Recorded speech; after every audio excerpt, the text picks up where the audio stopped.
Hello guys, কেমন আছো সবাই? আমি তো ভালো আছি। তো আমাদের এখানে অন্নপূর্ণা ভান্ডারচণ্ডী মেলা হয়েছিল। তো মেনলি এটা অন্নপূর্ণা পুজোর সময় হয়। তো পুজো আমার বাড়িতে তো পুজো হয়, তোমরা সবাই জানো। তো পুজো হয়ে যাওয়ার পর তারপরে আমরা দশমীর পরের দিন মানে একাদশীর দিন মেলাতে গেছিলাম। মেলাটা অনেকটা ফাঁকা ফাঁকা হয়ে গেছে অলরেডি। তো যাওয়ার পর সন্ধে হয়ে গেছিলো। তো সন্ধে হয়ে যাওয়ার পর এইটা দেখো, মন্দিরের গেট, তার সামনে লাইটিংয়েরও একটা গেট করেছিল। তো অনেক ধরনের মেলায় জিনিসপত্র ওঠে। এই ধরনের মেলা খুব একটা হয়। তো দুর্গাপুজোর সময় আমাদের এখানে মেলা বসে। এখানে দেখো ট্যাটু করছে, তো বিভিন্ন রকমের ট্যাটু করে দিচ্ছে। তো ট্যাটুরও সব বসেছে। এখানে বড় বড় সেইভাবে দোকান নেই। তো ছোট ছোটই দোকান। বিভিন্ন রকমের খেলনা, আইসক্রিম, তারপরে তোমার যেরকম বিভিন্ন রকম মানে মেলার সামগ্রী যেগুলো হয়, তো সেই 10 টাকায় হরেক মাল 10 টাকায় এরকমও ধরনের বিভিন্ন অ্যাড দিয়ে দোকানদানি করছিল সবাই।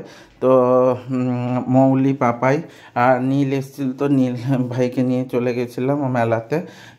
ওই মেলাতে যাওয়ার পর এটা হচ্ছে মেলার গেট দিয়ে ঢুকে যাওয়ার পর বিভিন্ন রকম খেলনা বিক্রি হচ্ছিলো। তো পাপাই বিভিন্ন খেলনা দেখছিল। তো ও বলে গেছিলো যে আমাকে একটা খেলনা কিনে দিতেই হবে। তো ওকে বলেছিলাম আগে মেলা ঘুরে নিই, তারপরে আমরা অবশ্যই কিনে দেবো তোকে। তারপরে ওই যাচ্ছি, মেলার পাঁপড় ভাজা সে তো আর বলে কথা নেই।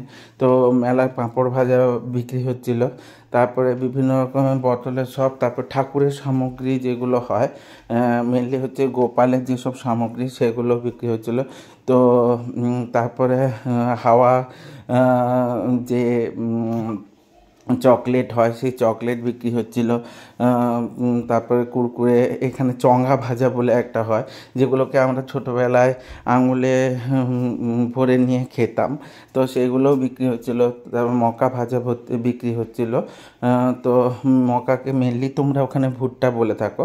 তো ভুট্টা ভাজা বিক্রি হচ্ছিলো। তারপর চাউমিন, আইসক্রিম, বিভিন্ন রোলের দোকান সেগুলো বসেছিল। তো ফুচকার স্টল তো ছিলই, প্রচুর প্রচুর ফুচকা স্টল, পাঁপড়ি চট, ভেলপুরি।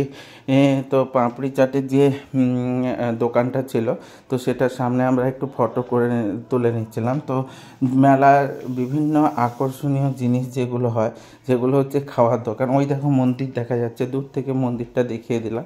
এটা মেনলি মন্দির, এখানে মা প্রতি বছর পরিবর্তিত হয়। কিন্তু মেনলি এখানকার যে পুকুর, সেই পুকুরেই পুজো হয়। দেখো বিভিন্ন ধরনের পাখা এবং কসমেটিক্সের জিনিস সেগুলো বিক্রি হচ্ছিলো। তো মন্দিরকে দারুণ করে সাজিয়েছিল লাইটিং দিয়ে। সন্ধেবেলা দেখার এটাই হচ্ছে সবথেকে ভালো মুহূর্ত বলতে পারো। এখানে ফোয়ারা আছে, তো মন্দিরের সামনে। তো কেমন লাগলো মেলাটা মোটামুটি ঘুরে দেখালাম। তো আরও কিছু ক্লিপ আছে, সেগুলো পরের ভিডিওতে নিয়ে আসবো। যদি ভালো লেগে থাকে তাহলে তোমরা অবশ্যই লাইক কমেন্ট করে দিও। এই দেখো মাকে দেখো, লাইক কমেন্ট করে দিও। মেনলি হচ্ছে বাসন্তী ঠাকুর আছে। আর সাথে থেকো, সঙ্গে থেকো, অবশ্যই সাপোর্ট করো, সাবস্ক্রাইব করে দিও ইউটিউব চ্যানেলে।